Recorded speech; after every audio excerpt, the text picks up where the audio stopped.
दोस्तों आज तक हम लोगों ने काफी सारे ऐसे केसेस देखा है जिसमें मर्डर करने का जो तरीका था वो सच में ही लोगों का काफी ज्यादा अनोखा था। लेकिन आज का जो केस है, जो ये मर्डर वेपन है, वो सच में ही आपके दिमाग को पूरे तरीके से घुमा के रख देगा कि यार क्या कोई इस तरह से भी किसी आदमी की जान ले सकता है। लेकिन ऐसा क्या मर्डर वेपन था, जान किसकी चली गई और लेने वाला कौन था, इन सब चीजों को डिटेल से जानेंगे। लेकिन दोस्तों उससे पहले मैं हूं नवीन और आप लोग देख रहे हैं ब्लडी फाइल्स की एक और नई वीडियो। और चलिए दोस्तों इसी के साथ शुरू करते हैं आज का केस। स्टीफन क्लैंटन का जन्म 1954 में नॉर्थ फ्लोरिडा में हुआ। इसने अपनी जिंदगी के काफी सारे साल मेहनत करने में गुजार दिए और इसकी मेहनत का रिजल्ट आप लोग आखिर तक देख भी पाएंगे। जब वो 30 साल का हुआ तो उसने अकाउंटेंट ट्रेनिंग लेनी शुरू की और इसके साथ साथ ही अपने पार्ट टाइम में शुरू किया फिजिकल थेरेपी बिजनेस। इसके अलावा उसने काफी सारे और भी बिजनेस स्टार्ट किए और वो अपनी लाइफ में तरक्की करता जा रहा था। उसे तरक्की मिल भी रही थी और इसके अलावा वो काफी ज्यादा हेल्पफुल नेचर का भी था। उसके हेल्पफुल नेचर का अंदाजा आप लोग इससे भी लगा सकते हैं कि सामने वाला जो बंदा उससे मदद मांगने के लिए आया है,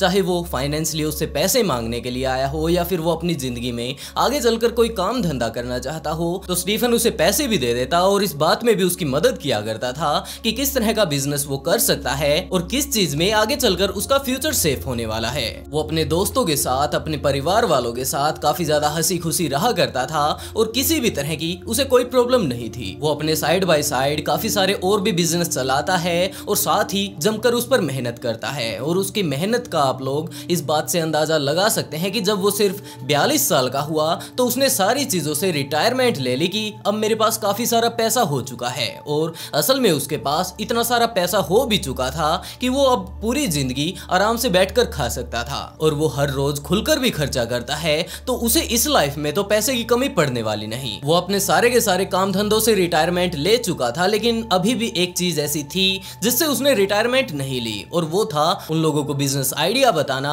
और उनकी मदद करना। बहुत सारे लोग वहां पर ऐसे मौजूद थे जो कि उसके पास आकर ये बात पूछते हैं कि वो अपनी लाइफ में क्या करें और किस तरह की चीजों में उनका फ्यूचर है। जिसके बाद उन लोगों ने अपने अपने बिजनेस में काफी सारा प्रॉफिट किया और उन लोगों की स्टीफन के साथ काफी अच्छी दोस्ती हो गई। स्टीफन की लगभग हर एक व्यक्ति से बन जाती थी लेकिन अपनी वाइफ से नहीं। पता नहीं क्या कारण था जिसके कारण उसकी अपनी वाइफ से कभी भी नहीं बनी और इन्हीं कारणों के चलते उसकी लगभग 6 से 7 शादियां होती हैं, लेकिन जब तक बच्चे हो पाते वो अपनी वाइफ से अलग हो जाता या फिर उसकी वाइफ उसके साथ लड़ाई करके उससे दूर हो जाती। अब टाइम 2010 का आ चुका था जब स्टीफन की मुलाकात हुई लाना क्लिंटन से। ये लोग एक दूसरे के साथ थोड़े दिन टाइम बिताते हैं। दरअसल स्टीफन थोड़ा बीमार हो गया था, जिसके बाद उसकी मुलाकात लाना से एक हॉस्पिटल में होती है और उसके बाद इन लोगों का मिलना जुलना लगातार आगे से आगे बढ़ता चला गया। ये दोनों ही एक दूसरे के काफी ज्यादा नजदीक आ गए थे और 2013 में स्टीफन ने लाना को प्रपोज किया और लाना इस बात के लिए मान भी गई कि वो दोनों शादी करने के लिए तैयार हैं। इन लोगों ने शादी की और शादी के कुछ ही दिनों बाद ये लोग नॉर्थ कैरोलिना चले जाते हैं। वहां पर इन लोगों ने एक बड़ी सी हवेली ले ली और वैसे भी स्टीफन के पास काफी सारे पैसे थे तो उसने थोड़े से पैसे लगाए और उस हवेली को खरीद लिया। वैसे तो वो हवेली काफी ज्यादा महंगी थी लेकिन स्टीफन के लिए ये कोई बड़ी बात नहीं थी, तो उसने वो हवेली ले ली और वो दोनों ही वहां पर शिफ्ट हो गए। स्टीफन इस हवेली में आकर काफी ज्यादा खुश था क्योंकि उसका एक सपना बन चुका था कि उसके पास काफी सारा पैसा तो आ ही चुका है, तो वो रिटायरमेंट के बाद एक ऐसी जगह पर जाएगा जहां पर चारों तरफ शांति होगी और उसका एक काफी ज्यादा बड़ा आलीशान घर होगा। और उसके पास अब तो वाइफ भी थी, उसका घर भी आ चुका था और मानो उसके सारे के सारे सपने अब पूरे हो चुके थे। लाना एक नर्स थी जो कि नॉर्मल तौर पर उन लोगों की देखभाल किया करती थी जो कि ज्यादा हिलडुल नहीं सकते और वो अपने बेड पर ही रहकर आराम किया करते थे। लाना अपनी नौकरी करती, दूसरी तरफ स्टीफन अब काफी सारे पैसे कमाकर रिटायरमेंट ले ही चुका था और घर पर पूरी मौज से रहा करता था। तो स्टीफन के रिश्तेदार काफी बार उसके घर पर जब आया करते थे तो उन लोगों की लाना से काफी ज्यादा बनती। आज से पहले स्टीफन की जितनी भी वाइफ रही थी, स्टीफन के घर वालों से उनकी इतनी ज्यादा नहीं बनती थी, लेकिन लाना के साथ उन लोगों की काफी अच्छी बनती, जिसके चलते वो बार बार उनसे मिलने के लिए और लाना से मिलने के लिए उनके घर पर आया करते थे। अब वो पूरा ही परिवार काफी ज्यादा खुश था, लेकिन सिर्फ और सिर्फ 21 जुलाई 2018 तक, क्योंकि उस दिन कुछ ऐसा घटता है जिसके बाद इस पूरे ही परिवार की खुशियों को मानो ग्रहण लग गया। लगभग दोपहर के 1 बजे का टाइम था जब लाना अपने घर से बाहर निकलती है। वो काफी ज्यादा घबराई हुई थी और जब वो रोड पर पहुंची तो उसने देखा कि एक बाइक वाला वहां से गुजर रहा है, तो उसने तुरंत तुरंत उसे रुकवाया और उसने कहा कि तुरंत 911 पर कॉल कर दो, यहाँ पर काफी ज्यादा इमरजेंसी आई हुई है। बाइकर जब तक पुलिस को फोन करता वो देखता है कि लाना वहीं पड़ोस में ही मौजूद उनके पड़ोसियों के पास जाती है और उसने उन्हें भी अपने साथ बुलाकर वो अपने घर पर लेकर जाती है। बाइकर समझ चुका था कि जरूर यहाँ पर कोई ना कोई ऐसी घटना घटी है जो कि यहाँ पर नहीं घटनी चाहिए थी। वो पुलिस के पास कॉल करता है और वो भी लाना के घर पर आ जाता है। जब वो लाना और स्टीफन के घर पर पहुंचता है तो उसने देखा कि लाना तो घर के बाहर बैठी है और उसके पड़ोसी घर के अंदर गए हुए हैं। वो इस बात को समझ नहीं पाता और उसे काफी ज्यादा अजीब लगता है, लेकिन उसके दिमाग में ये बात भी आई कि हो सकता है घर के अंदर का हाल ही कुछ ऐसा हो जिसे इस महिला ने देखा हो और अब दोबारा से उसे देखने की इसकी हिम्मत ही ना बन पा रही हो। तो ये बाहर ही बैठ गई और अपनी मदद के तौर पर अपने पड़ोस वालों को अंदर भेज दिया है। ये सारी बातें वो अभी सोच ही रहा था कि पुलिस वहां पर आ जाती है और जब पुलिस पहली बार लाना के घर पर घुसती है तो पुलिस ने पाया कि लाना का पति वहीं सीढ़ियों के नीचे गिरा हुआ है। पहले तो पुलिस का ये अंदाजा था कि शायद लाना के और इसके बीच लड़ाई हुई होगी और उसके बाद एक हादसे के बाद इसकी मौत हो गई, लेकिन जब वहां का माहौल देखा गया तो वहां पर कोई भी चीजें बिखरी हुई नहीं थी। स्टीफन की बॉडी बिल्कुल नॉर्मल थी, उसके शरीर पर कोई भी घाव नहीं था, कोई निशान नहीं था। तो पुलिस ने यही अंदाजा लगाया कि इसके बारे में पूरी डिटेल से तो इसकी वाइफ ही बता सकती है। तो वो लोग लाना के पास आते हैं और उससे पूछते हैं कि आखिरकार यहाँ पर क्या हुआ है। और इसके अलावा पुलिस स्टीफन के भतीजे को भी इन्फॉर्म कर देती है। उसका भतीजा अभी पुलिस में ही था और जब तक उसका भतीजा यहाँ पर आता उससे पहले पुलिस लाना से इन्वेस्टिगेशन करने लगती है। पुलिस पूछती है कि यहाँ पर क्या हुआ था। तो लाना ने बताया कि उसके पति पिछले 2-3 दिनों से लगातार ये बात बोल रहे थे कि उनके सिर में दर्द है। वैसे तो वो लगभग 1-1.5 हफ्ते से काफी ज्यादा बीमार थे, लेकिन पिछले 2-3 दिन से वो कुछ ज्यादा ही इस बात को लेकर सीरियस थे कि उनके सिर में दर्द हो रहा है। आज का दिन भी बिल्कुल नॉर्मल चल रहा था। सुबह उसने अपने पति को दवाई वगैरह दी और वहां पर उन्हें लेटाकर पूरे घर का काम किया। जिसके बाद लगभग 11 बजे का टाइम हो चुका था तो उसने फिर से जाकर उन्हें दवाई दी और उसके बाद लाना घर से बाहर आ गई क्योंकि वो घर के बाहर मौजूद पार्क का घास काटने वाली थी। वो लगभग 1 बजे तक पूरे गार्डन को बिल्कुल साफ कर देती है और उसके बाद वो वापस जब अपने पति के रूम में जाने वाली थी तो उससे पहले ही उसने देखा कि उसका पति सीढ़ियों से नीचे आ रहा था और वो वहीं सीढ़ियों के नीचे गिरा हुआ है। तो वो ऐसी हालत को देखकर अचानक से काफी ज्यादा घबरा गई और उसे कुछ समझ नहीं आया। जिसके बाद वो जा पहुंची बाहर तो वहां से एक बाइक वाला गुजर रहा था और पूरी डिटेल से वो सारी की सारी बातें बताई कि किस तरह से वो अपने पड़ोसियों को बुलाकर यहाँ पर लेकर आई थी। पुलिस वालों ने पूछा कि क्या इन्हें कोई पहले बीमारी थी जिसके कारण अब ये कुछ ज्यादा ही सीरियस कंडीशन में आ गए थे। तो लाना ने कहा कि हाँ, हम लोग लगभग 6 महीने पहले वाटर ड्राइविंग के लिए एक जगह पर गए थे और वहां पर हम लोगों ने वाटर ड्राइविंग की थी, लेकिन उस टाइम स्टीफन ने उनके सारे रूल्स को फॉलो नहीं किया था, जिसके कारण जब वो पानी के नीचे गए हुए थे तो वहीं पर कुछ ऐसी दिक्कत हुई कि उसका दम घुटने लगता है। वो लोग उसे बाहर ले भी आते हैं, लेकिन बाहर लाने के बाद वो बिल्कुल मरते मरते बचा था और उसी टाइम से इसके शरीर में काफी ज्यादा दिक्कत आई हुई थी और ये दिक्कत पिछले 1-1.5 हफ्ते से कुछ ज्यादा ही बढ़ चुकी थी। पिछले 2-3 दिनों से स्टीफन लगातार लाना को ये बात बोल रहा था कि उसके सिर में दर्द है, वो उसको दवाई दे रही थी और आज भी बिल्कुल इसी तरह दवाई देकर जब वो बाहर आई, नीचे जाकर गार्डन की घास काट रही थी, तो 2 घंटे बाद जब वो वापस जाती है तो उसने कुछ ऐसा हाल स्टीफन का देखा। पुलिस वालों ने स्टीफन की पूरी बॉडी को चेक किया और उसके बाद आखिरकार वो लोग इसी नतीजे पर पहुंचते हैं कि ये एक बिल्कुल नॉर्मल मौत है। ये सारी की सारी बातें अभी पुलिस वाले कर ही रहे थे कि तभी वहां पर स्टीफन का भतीजा आ पहुंचता है और जैसे ही वो वहां पर अंदर घुसता है तो उसने काफी सारी ऐसी चीजों को नोटिस किया जो कि और पुलिस वाले नहीं कर पाए और उसके दिमाग में एक यही बात आई कि आखिरकार मौत इस तरह से कैसे हो सकती है। स्टीफन के भतीजे ने पूरी की पूरी बातें लाना की सुनी और उसके बाद उससे एक ही सवाल किया कि एक बात बताइए कि आपके घर पर 2 फोन मौजूद हैं, तो आप बाहर जाकर किसी और से फोन क्यों करवा रही थी। लाना का कहना था कि मैं उस टाइम काफी ज्यादा घबरा गई और कुछ मुझे समझ नहीं आया तो मैं बाहर जाती हूँ और उसके बाद और लोगों से मैंने मदद मांगी और एक व्यक्ति से इमरजेंसी कॉल डायल करवा दिया। स्टीफन का भांजा बोलता है कि हाँ बिल्कुल, ऐसे टाइम में आदमी घबरा जाता है और वो एक सही डिसीजन नहीं ले पाता, लेकिन एक बात बताइए कि यहाँ पर जो स्टीफन पड़ा हुआ है, यहाँ पर अगर वो ऊपर से सीढ़ियों से आकर नीचे गिरता तो इस पूरी की पूरी सीढ़ियों पर कारपेट बिछा हुआ है। तो स्टीफन जब नीचे गिरा तो आखिरकार ये कारपेट नीचे क्यों नहीं गिरा, ये बिल्कुल पूरे तरीके से सेट है और ना ही इसे किसी तरह से चिपकाया गया है और अगर व्यक्ति अगर फिसल कर नीचे गिरता है तो ये एकदम इसी तरह से जचा हुआ कैसे रह सकता है। लाना के पास भी नहीं था और उसने कहा कि जब ये सारा हादसा हुआ तो मैं यहाँ पर नहीं थी और इस बारे में वो कुछ नहीं जानती थी। और इनके अलावा स्टीफन के भतीजे के पास काफी सारे ऐसे और भी सवाल थे जिनका जवाब किसी के पास नहीं। तो दूसरी उसने ये बात पूछी कि स्टीफन अगर इतनी ऊपर से गिरा है तो नीचे गिरते ही उसे चोट लगनी चाहिए थी, लेकिन इसके ऊपर तो किसी भी चोट के निशान नजर आ ही नहीं रहे। और एक बात ये भी बताइए कि स्टीफन यहाँ पर गिरा हुआ था तो आपने पूरी बातें बताई कि आपने अंदर आकर इसे देखा, उसके बाद बाहर जाती हैं आप काफी ज्यादा घबराए हुए तो अपने पड़ोसियों को बुला कर लाती हैं, लेकिन इन सभी बातों के बीच आपने ये बात बिल्कुल भी नहीं बताई कि आपने स्टीफन को फर्स्ट एड देने की कोशिश की, क्योंकि असल में आप नर्स हैं और आपके पति ऐसी हालत में हैं तो सबसे पहले आप किसी और के पास मदद के लिए जाएंगी या फिर आप खुद ही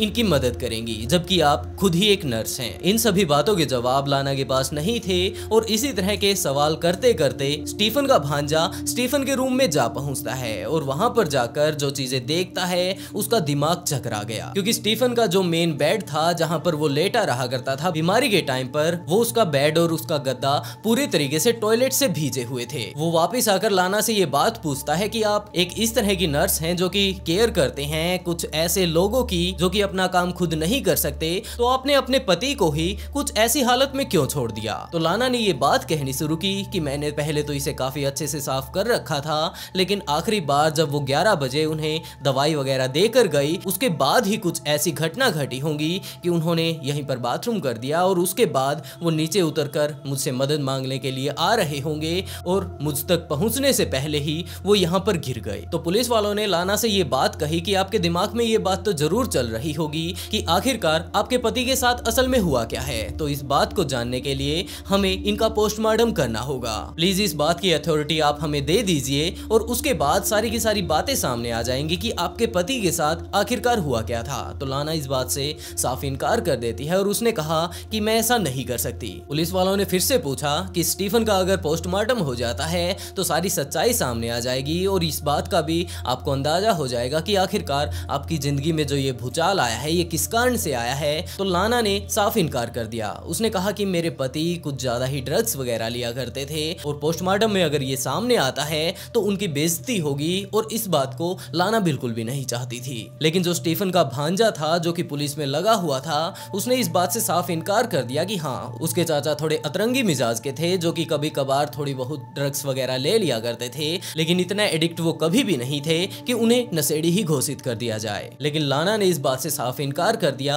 और उसने कहा कि मैं ये सब नहीं चाहती। ये सारी घटनाएं जब घट ही रही थी तो स्टीफन के भतीजे ने अपने भाई के पास भी कॉल कर दिया था, क्योंकि स्टीफन के 2 भतीजे थे और दूसरे वाले को अभी इस बारे में कुछ पता ही नहीं था। और जब उसने ये बात बताई वो उसे बताने के लिए जा रहा है तो लाना ने इस बात से भी इनकार किया और उसने कहा कि तुम उसे क्यों बता रहे हो, जब उसे पता चलेगा तो उसके दिमाग पर झटका लगेगा और हमें उसे ये सारी बातें नहीं बतानी चाहिए। तो स्टीफन के उस पहले भतीजे ने जो कि पुलिस में लगा हुआ था उसने ये बात लाना को समझानी शुरू की कि वो छोटा बच्चा नहीं है और वो इन सभी बातों को समझता है और वो अपने भाई के पास कॉल करके उसे भी यहीं पर बुला लेता है। उसका भाई भी यहाँ पर आ जाता है और पूरे के पूरे केस को समझने की कोशिश करता है और पूरा केस जब वो समझ गया तो आखिर में उसने लाना से एक ही सवाल किया कि स्टीफन की वसीयत कहाँ पर है। लाना ने कहा कि कौन सी वसीयत, आज तक स्टीफन ने मेरे सामने तो वसीयत के बारे में कोई जिक्र किया ही नहीं। वो दोनों ही भाई इस बारे में सोचते हैं कि शायद इन्हें नहीं पता होगा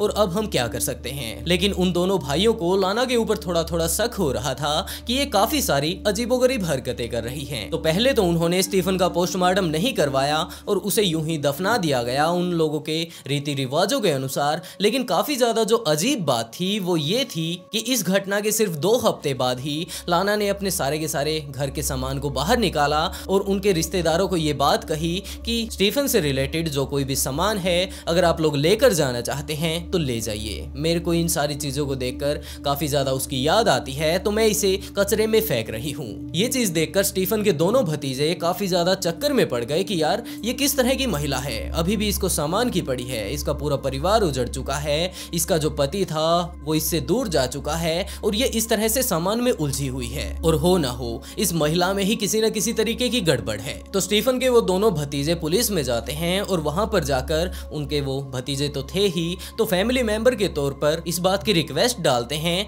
कि वो स्टीफन की पोस्टमार्टम रिपोर्ट चाहते हैं। तो पुलिस वहां पर जाती है, स्टीफन की बॉडी को वापस निकाल कर लाती है और उसकी बॉडी को ले जाकर उसका पोस्टमार्टम किया जाता है। और पोस्टमार्टम की जो आखिर में रिपोर्ट निकल कर आई, उसे सुनकर उन दोनों भाइयों के पैरों तले से जमीन निकल गई, क्योंकि पोस्टमार्टम रिपोर्ट में ये बात कही गई थी कि इसे आखिरी टाइम में जहर देकर मारा गया है। लेकिन ये जहर किस तरह का था, जो कि स्टीफन के ऊपर किसी तरह का कोई रिएक्शन नहीं दिखा पाया और वो आखिर तक बिल्कुल नॉर्मल नजर आ रहा था। तो ट्विस्ट इस केस में यहीं पर है, क्योंकि उसे किसी नॉर्मल जहर से नहीं, जबकि एक इस तरह के जहर से मारा गया है जो कि हर घर में लगभग मिल ही जाता है। और वो कोई जहर नहीं, जबकि आंख में डालने की दवाई है। वो एक खास तरह की दवाई है जो कि आंख में डाली जाती है ताकि आंख की सोजन को कम किया जा सके। आंखें कभी कभार लाल हो जाती हैं तो उस दवाई से वो नॉर्मल हो जाती हैं। ये एक स्पेशल तरह की दवाई थी जिसके बारे में मुझे तो पता है, लेकिन मैं आप लोगों को नहीं बताना चाहता, क्योंकि इस जानकारी का कोई मिसयूज भी कर सकता है और रिजल्ट आप लोग भी अंदाजा लगा सकते हैं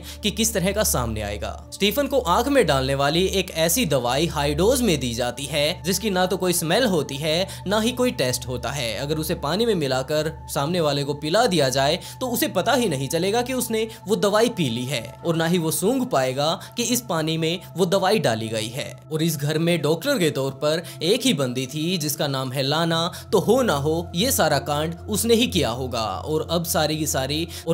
की सारी जो अजीबोगरीब हरकतें वो कर रही है, वो सारा काम वो अपने मिशन में पास होने के बाद कर रही है, क्योंकि स्टीफन अब उसके रास्ते से हट चुका है और घर की अब वो ही मालकिन है। तो लाना को पूछताछ के लिए पुलिस स्टेशन बुलाया जाता है, और जब पुलिस स्टेशन वो आ पहुंची तो पुलिस वालों ने उससे पूछना शुरू किया कि हम लोगों ने उसकी पोस्टमार्टम रिपोर्ट निकलवाई थी, क्योंकि ये केस लगातार उलझता जा रहा था और पुलिस वालों को ये बात लग रही थी कि ये कोई नॉर्मल केस नहीं है, तो हम लोगों ने उसकी पोस्टमार्टम रिपोर्ट करवाई थी। और उसकी पोस्टमार्टम रिपोर्ट में कुछ ये चीजें सामने आई हैं। तो लाना ने उस टाइम भी बिना घबराते हुए ये बात कही कि ये दवाई, अच्छा ये तो स्टीफन अपने आप लिया करता था। दरअसल उसे पेट में कब्ज की थोड़ी प्रॉब्लम चल रही थी, तो उसे ये बात पता थी कि अगर इस दवाई के 2-3 ड्रॉप पानी में डालकर पी लिए जाएं तो उसका पेट बिल्कुल साफ हो जाएगा। तो पुलिस वालों ने पूछा कि पेट साफ करने की तो काफी सारी और भी दवाइयां आती हैं, तो उसने इसे ही सिलेक्ट क्यों किया। तो लाना ने साफ साफ ये बात कह दी कि इस बारे में तो वही बता सकते थे और ये राज तो उन्हीं के साथ चला गया। पुलिस वालों ने पूछा कि चलो ठीक है, उनका पेट वगैरह खराब होगा तो उन्होंने ले ली होगी,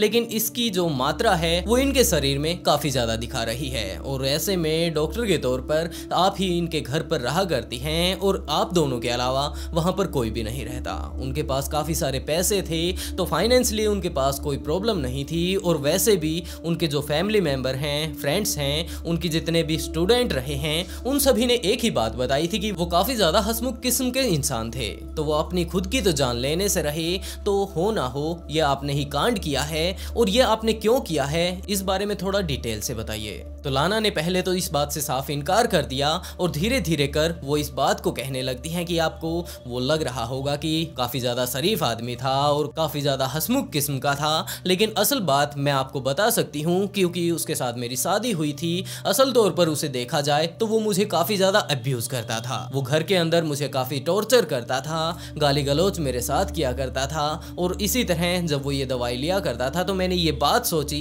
कि क्यों न मैं इसके पानी में ये दवाई थोड़ी ज्यादा मिला दूं, जिसके बाद इसकी तबीयत बिगड़ जाएगी और पूरे तरीके से लाना ही जब उसे संभालेगी तो उसकी अकल ठिकाने आ जाएगी। यही बात सोचकर उसने ये दवाई उसके पानी में मिलाई थी, लेकिन उसे कोई अंदाजा नहीं था कि इस तरह का यहाँ पर कांड हो जाएगा। और असल में देखा जाए तो ये दवाई वो पहले ही लेता था, और मैंने सिर्फ थोड़ी ही उसकी तबीयत बिगाड़ने के लिए मैंने की थी, और ये सिर्फ एक हादसा था। और असल में देखा जाए तो वो बंदा ड्रग्स वगैरह भी काफी ज्यादा लेता था, और वो मेरी इस दवाई से नहीं जबकि अपनी ड्रग्स के कारण मारा गया है। पुलिस जब लाना के ऊपर यहाँ पर इन्वेस्टिगेशन कर ही रही थी तो उन्हें पता चलता है कि लाना और इसके पति स्टीफन के बीच आज से पहले भी लड़ाई हो चुकी है, और उस टाइम लाना ने अपने पति के सिर में एक क्रॉसबो से हमला कर दिया था। बाद में इन दोनों की बातें सुलझ गई थी, और लाना ने ये बात कही थी कि साफ सफाई करते टाइम ये गलती से उसके ऊपर चल गया था, और स्टीफन ने भी ये बात कही कि कोई बात नहीं, अब हम दोनों के बीच सुलझेड़ा हो चुका है। और इसी तरह की काफी सारी और भी बातें लाना पुलिस को कहती है कि असल में वो बंदा बिल्कुल भी ठीक नहीं था और वो मुझे काफी ज्यादा टॉर्चर करता था और गाली गलौज मेरे साथ किया करता था और मैंने उसकी बस थोड़ी बहुत तबीयत बिगाड़ने के लिए उस दवाई का ओवरडोज दिया था और उस दवाई ने उसकी जान नहीं ली, जबकि उसकी ड्रग्स लेने की आदत ने उसकी जान ले ली। और इसीलिए मैं आप लोगों को उसके पोस्टमार्टम के लिए मना कर रही थी, लेकिन आप लोगों ने कर लिया तो कोई बात नहीं। लेकिन असल सच्चाई यही है कि वो बंदा ड्रग्स काफी ज्यादा लिया करता था। लेकिन स्टीफन के दोनों भतीजे उसी टाइम वहां पर आ जाते हैं लाना के सामने और उन लोगों ने अपनी पूरी की पूरी जो डिटेल बना रखी थी पूरी केस के बारे में वो लाना को बतानी शुरू की। उन्होंने कहा कि हमने आपके पूरे केस को पढ़ लिया है कि आपने आज तक क्या कारनामे रचे हैं और इस केस के बारे में उन लोगों ने डिटेल से बताया कि आखिरकार ये केस कहां से शुरू हुआ और किस तरह से लाना ने स्टीफन की जान ले ली। उन्होंने बताया कि स्टीफन आज से पहले साउथ फ्लोरिडा में रहा करता था, लेकिन जब से उन्होंने इस लड़की से शादी की थी तो वो अपना घर बदलकर यहाँ नॉर्थ कैरोलिना आ जाते हैं। दरअसल वो यहाँ पर नहीं आना चाहते थे,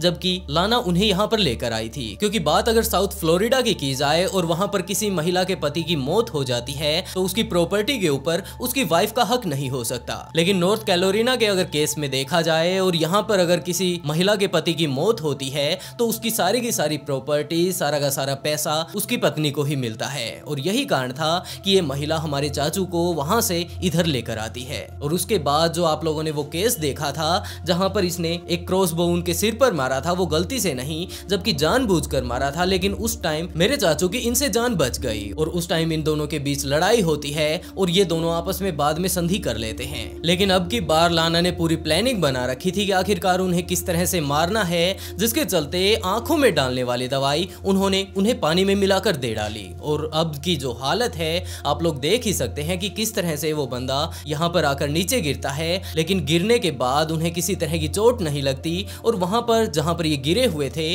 वहां का कोई कारपेट वगैरह खराब नहीं हुआ था, जिसका साफ मतलब ये है कि जब इनकी मौत हो चुकी थी उसके बाद उन्हें यहाँ पर लाकर डाला गया था और इन्होंने खुद पुलिस के पास कॉल नहीं किया, जबकि बाहर जाकर भीड़ को इकट्ठा करने की कोशिश की और इस तरह रोड से जाने वाले एक बाइक राइडर से पुलिस के पास कॉल करवाया और अपने पड़ोस वालों को एक गवाह के तौर पर उन्होंने यहाँ पर इकट्ठा किया। ये सारे सबूत मिलते ही लाना को गिरफ्तार कर लिया गया और उसे कोर्ट में लेकर जाया गया। वहां पर उसके ऊपर केस चलता है और आखिर में यही बात सामने आई, लाना ने ही अपने पति को मारा है। लेकिन लाना आखिर तक यही बात बोल रही थी कि वो अपने पति को मारना नहीं चाहती थी, वो अपनी खुद की हरकतों के कारण मारे गए हैं। जो वो ड्रग्स वगैरह लिया करते थे वो तो सिर्फ और सिर्फ उसकी थोड़ी सी तबीयत खराब करना चाहती थी। लेकिन कोर्ट में जो सबूत जज के सामने आए उन सभी को देखकर जज ने लाना को 25 साल की सजा सुनाई और आज के टाइम में भी लाना जेल में ही है। वैसे दोस्तों आप लोग इस केस के बारे में क्या सोचते हैं कमेंट बॉक्स में जरूर बताइएगा। और इसी के साथ दोस्तों आज का शाउट आउट गोल है म्यूजिक को and write a beautiful comment to get a shout out in next video. बहुत जल्द मिलते हैं एक और नए केस के साथ।